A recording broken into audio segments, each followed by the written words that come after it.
guys, Assalamualaikum warahmatullahi wabarakatuh. Ketemu lagi dengan Mrs. Tika.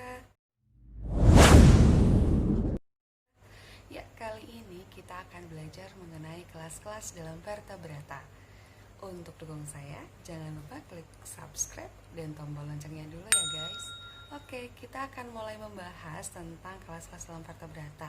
Tapi sebelumnya, yuk kita ingat dulu apa itu vertebrata. Ya, vertebrata adalah hewan yang memiliki tulang belakang. Jadi, kali ini Mrs. Tika akan berbagi bagaimana caranya mudah menghafalkan ciri khas dari masing-masing kelas dengan menggunakan jari tangan kita. Kita akan memanfaatkan jari-jari tangan kita untuk menghafalkan ciri khas dari masing-masing kelas. Bagaimana caranya? Yuk kita belajar. Dalam vertebrata dikenali ada 5 kelas, diantaranya adalah Pisces, Aves, Mamalia, Reptilia, dan Amfibi. Tapi bagaimana ya supaya kita lebih mudah untuk bisa menghafalkannya? Cara yang pertama adalah kita gunakan kelima jari kita secara berurutan dari mulai ibu jari sampai dengan jari kelingking dengan menyebutkan yang hidupnya di air terlebih dahulu sampai nanti akhirnya hidup di darat. Ada yang hidup di air yang pertama yaitu kelas Pisces. Kemudian ada juga yang hidup di dua alam yang namanya amfibi. Dan 3 yang lainnya secara berurutan kita sebutkan adalah reptil, aves, dan mamalia. Kita ulang ya, begini loh cara menyebutkannya. Pisces, amfibi, reptil, aves, mamalia. Cara yang paling mudah untuk menghafalkan ciri khas dari masing-masing kelas adalah dengan menyebutkannya berurutan. Mulai dari yang hidupnya di air terlebih dahulu sampai dengan yang hidupnya di daratan. Kita mulai lagi. Pisces, amfibi, reptil, aves, dan mamalia. Pisces, amfibi, reptil, aves, dan mamalia. Oke. Nah, nanti kita akan sebutkan 4 saja karakter dari masing-masing kelas yang paling sering dibahas. Dari mulai penutup tubuhnya, kemudian jumlah jantungnya, pengaturan suhu tubuhnya, dan nanti satu lagi yang tambahannya adalah keberadaan atau ada tidaknya kloaka. Mungkin 5 ya, karena saya mungkin bisa nambahin tentang fertilisasinya. Oke, kita ulang ya. Jadi yang akan kita bahas adalah 1, penutup tubuh, yang kedua adalah jumlah ruang jantungnya, yang ketiga pengaturan suhu tubuhnya, yang keempat adalah fertilisasinya, dan nanti yang terakhir adalah ada tidaknya kloaka.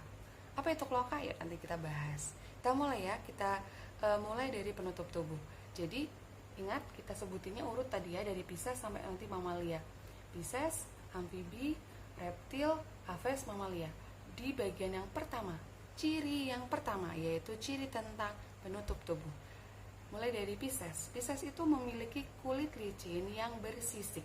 Ingat ya, Pisces memiliki kulit licin bersisik, sedangkan amfibi memiliki kulit tipis berlendir, dan reptil memiliki kulit kering bersisik.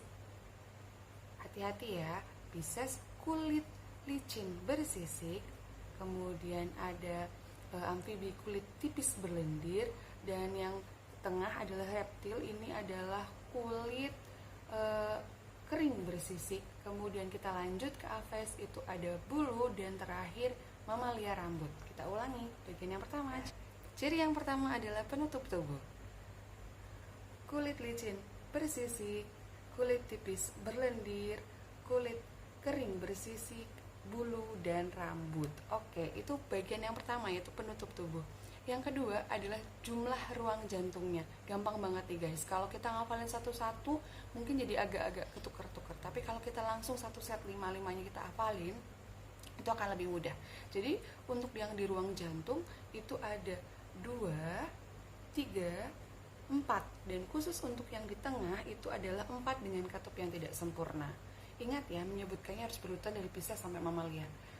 Jadi mulai dari Pisces itu ada 2 ruang jantung, kemudian amfibi ada 3 ruang jantung, reptil ada 4 ruang jantung dengan katup yang tidak sempurna, dan bagi aves dan mamalia ini punya 4 ruang jantung. 4 ruang jantung, 2 ruang jantung, 3 ruang jantung. Ingat ya, kita mulai lagi sekali lagi. 2, 3, 4. Tengah dengan katup tidak sempurna.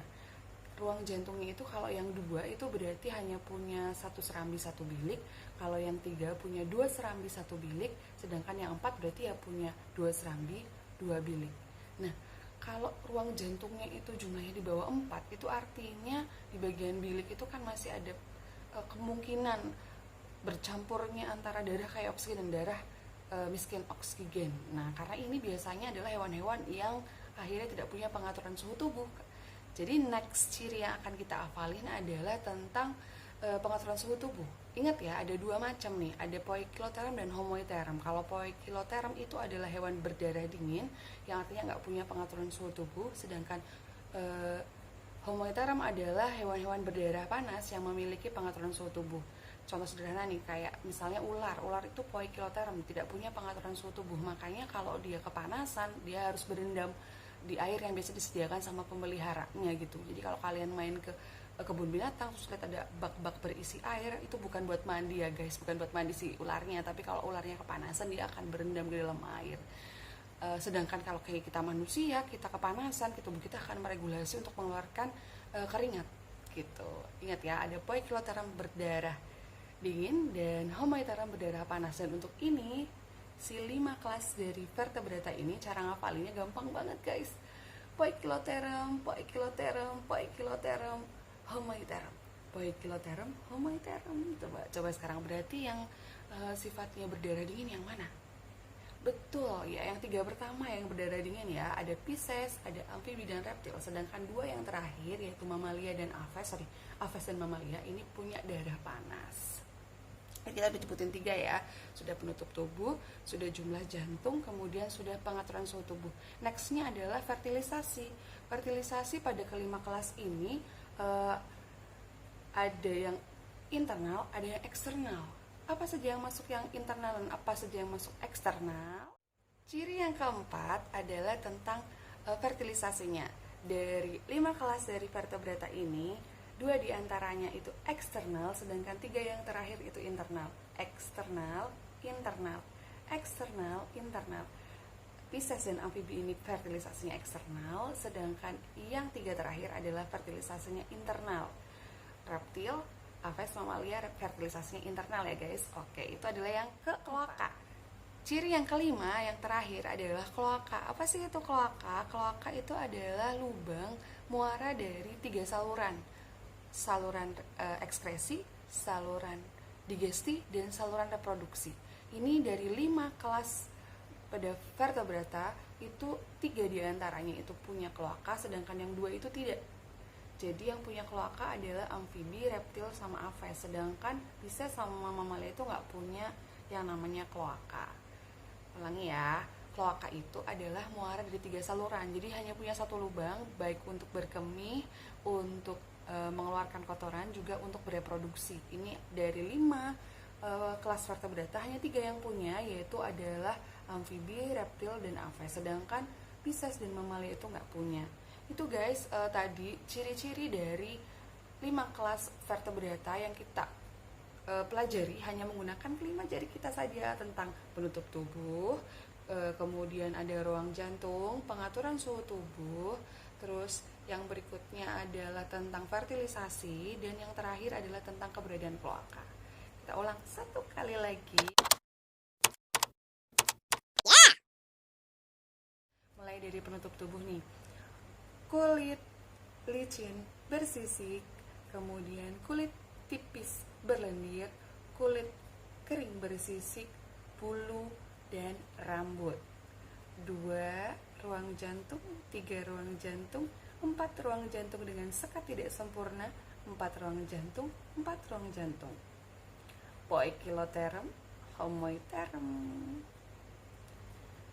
Eksternal, internal.